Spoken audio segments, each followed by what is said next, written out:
একজন পুরুষের রোজগারের উপর পর্যায়ক্রমে কার হক বেশি, স্ত্রী সন্তানের নাকি মা বাবা ভাই বোনের? দেখুন, মা বাবার সাথে কারো কোনো তুলনা চলে না হক আদায় করার ক্ষেত্রে। হক আদায় মানে শুধু টাকা পয়সা খরচ করা না। আল্লাহ এবং তার রাসূল সাল্লাল্লাহু আলাইহি সাল্লামের পর সর্বোচ্চ শ্রদ্ধা পাওয়ার হকদার, সর্বোচ্চ ভালোবাসার হকদার কে? মা এবং বাবা।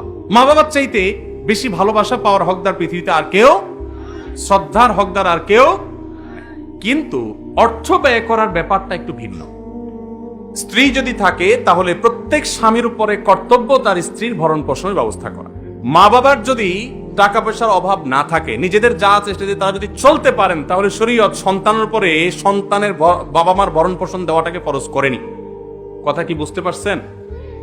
কিন্তু মা বাবার প্রতি শ্রদ্ধা দেখানো, তাদের জন্য অর্থকড়ি নফল হিসাবেও খরচ করা, এটা আমৃত্যু, এমনকি মৃত্যুর পরেও করতে হবে, আজীবন করতে হবে, মৃত্যুর পরেও করতে হবে।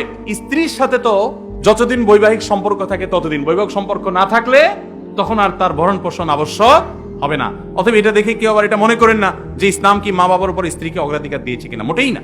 কিন্তু খরচের যদি ব্যাপার হয়, স্ত্রী অন্যের ঘর থেকে এসছে আপনার ঘরে, অতএব তার সম্পূর্ণ দায় দায়িত্ব আপনার, আপনি তার ভরণ পোষণের ব্যবস্থা করে দিবেন। মা বাবা তাদের জন্য খরচ করবেন, যদি তাদের টান থাকে, যা আছে তাদের না হয়, তখন আপনার উপরে কর্তব্য হবে তাদের জন্য খরচ করা।